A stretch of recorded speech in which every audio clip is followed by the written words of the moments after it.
ہند میں اس وقت ایک فتنہ چل رہا ہے جس کو شکیلی فتنہ کہتے ہیں. اس کا دعویٰ ہے میں حضرت عیسیٰ بن مریم ہوں. نہ نام ملتا ہے، نہ شکل ملتی ہے، نہ خاندان ملتا ہے، نہ وطن ملتا ہے، کچھ بھی نہیں ملتا.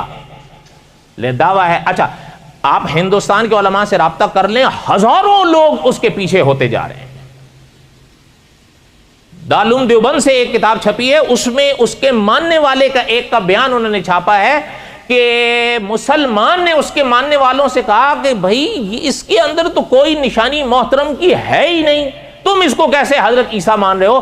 تو آگے لکھا ہے، دیوبند سے جو کتاب چھپی اس میں لکھا ہے، مصنف لکھتے ہیں کہ اس کے ماننے والے کہتے ہیں جی اس میں کوئی نشانی ہے یا نہیں، ہمیں اس سے کوئی بحث ہی نہیں ہے، ہم مانیں گے کہ وہ عیسیٰ. اچھا جب وہ یہ کہہ رہے ہیں کہ اس میں کوئی نشانی ہے یہ نہیں، ہم مانیں گے کہ وہ عیسیٰ ہے، آپ ایسے لوگوں کا کیا کر لو؟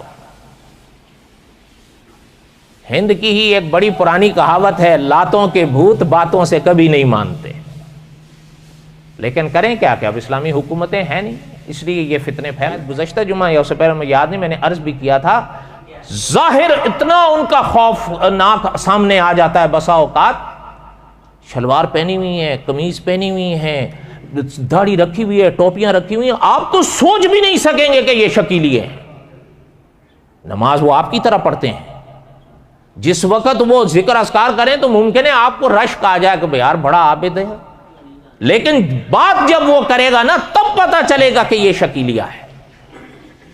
ظاہر کا فرق نہیں ہے، فرق عقیدے کا ہے.